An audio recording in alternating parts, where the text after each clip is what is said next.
You have an opportunity right now that you won't have a few years from now. This is an opportunity of a lifetime. Your family are counting on you to study hard. Your friends are counting on you to study hard.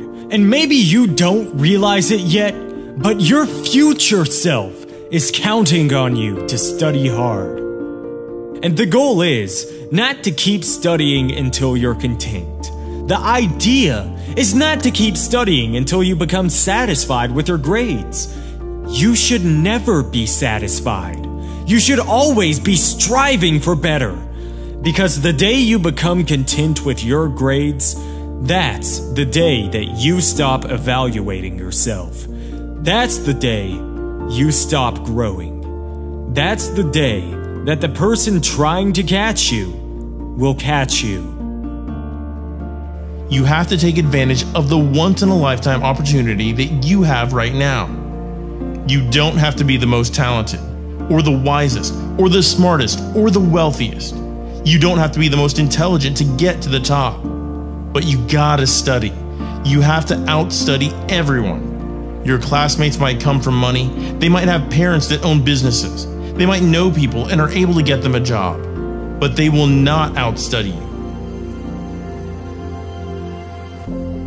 And what you have to do is make a decision that no matter how privileged or talented anyone else is in your class, you're going to outstudy them. But how do you outstudy everyone else in your class?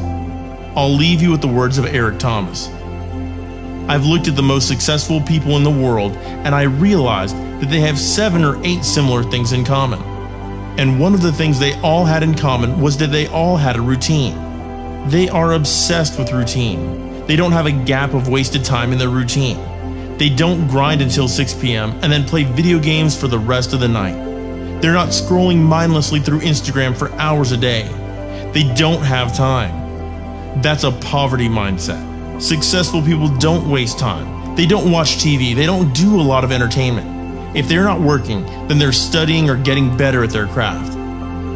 So what you have to decide is, do you want to be in the 99% or the 1%? And you'll only join the 1% when you start thinking like the 1%, working like the 1%, walking like the 1%. How you prioritize your studying over the next 365 days will significantly alter the journey you're on and whether you make it into the 1% club. Aristotle said you are what you repeatedly do. Therefore, excellence ought to be a habit, not an act. Don't ever forget that. As Coach Jay said, I'm not your coach right now. I'm your conscience.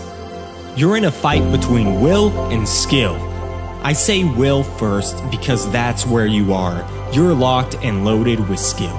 You're studying every day. You're putting in your work. You're buying everything. Your books, pens, notepads. You're making the investment. You're living your dream. You're walking like your dream. You're surrounding yourself with your dream.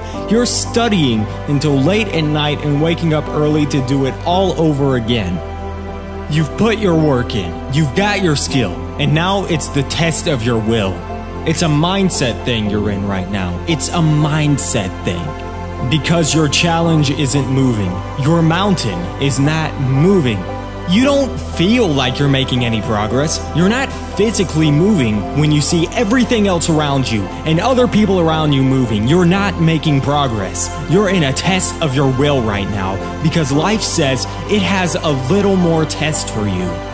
It's no different because you messed up, because you fell off the wagon, because you failed an exam, 2 exams, 3 exams, you gave up on your studying, you dropped out last year, and you really want your dream to happen, and you're putting in your work, and nothing's happening yet.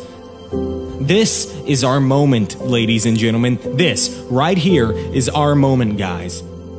You've all got to think about that just for a minute. This, right here, this moment right here, this is our moment to where we make what we have been dreaming of into reality.